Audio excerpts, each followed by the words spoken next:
Comment fonctionne un amortisseur hydraulique? Bitube contre monotube. Lorsque votre voiture passe sur un dos d'âne ou une route déformée, vous ressentez parfois un léger mouvement de la carrosserie. Pourtant, sans amortisseur, chaque bosse ferait rebondir le véhicule plusieurs fois. Alors, comment ces composants parviennent-ils à stabiliser la voiture? C'est ce que nous allons découvrir aujourd'hui. Commençons par comprendre leur rôle. Les ressorts de suspension absorbent les chocs en stockant une partie de l'énergie générée lorsque la roue rencontre une irrégularité. Mais une fois le choc passé, cette énergie est restituée, ce qui ferait rebondir la voiture en permanence si rien ne venait la dissiper. C'est précisément le rôle des amortisseurs. Ils transforment cette énergie en chaleur grâce à un circuit hydraulique, ce qui limite les oscillations de la suspension et permet aux pneus de rester en contact avec la route. Résultat, une meilleure tenue de route, plus de confort et davantage de sécurité. Voyons maintenant comment fonctionne le type d'amortisseur le plus répandu, l'amortisseur bitube. Comme son nom l'indique, il est constitué de 2 cylindres. Le premier est appelé cylindre de travail, dans lequel se déplace le piston. Le second sert de réservoir d'huile. La tige de piston est fixée à la carrosserie, tandis que le corps de l'amortisseur est relié à la suspension.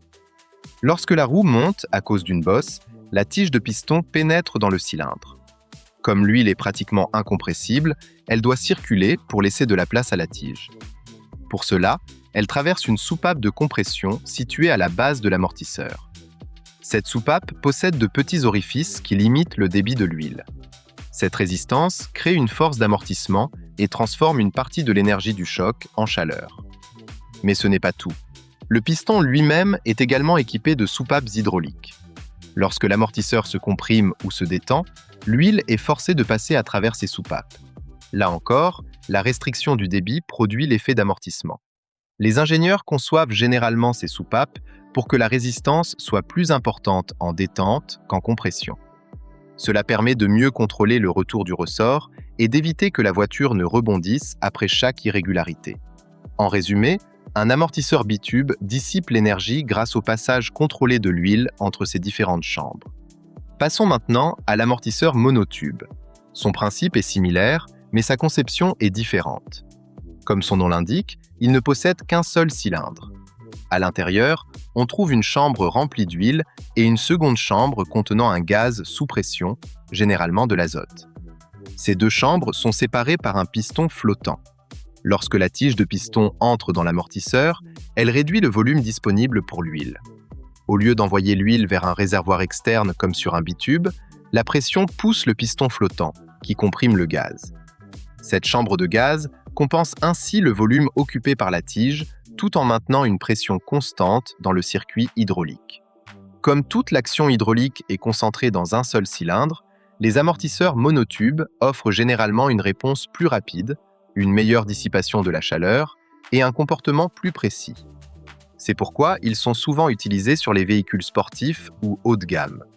En résumé, les 2 technologies remplissent exactement la même mission: contrôler les mouvements de la suspension en limitant la circulation de l'huile à travers des soupapes. La principale différence est que l'amortisseur bitube utilise 2 cylindres avec un réservoir d'huile, tandis que le monotube utilise une seule chambre hydraulique associée à une chambre de gaz séparée par un piston flottant. Ces 2 systèmes permettent de transformer l'énergie des chocs en chaleur, d'améliorer le confort, de maintenir les pneus en contact avec la route et de garantir une meilleure stabilité du véhicule. Si cette vidéo vous a aidé à mieux comprendre le fonctionnement des amortisseurs hydrauliques, pensez à laisser un like, à vous abonner à la chaîne et à activer la cloche de notification pour ne manquer aucune de nos prochaines vidéos sur la mécanique automobile. Merci de votre fidélité et à très bientôt pour une nouvelle vidéo.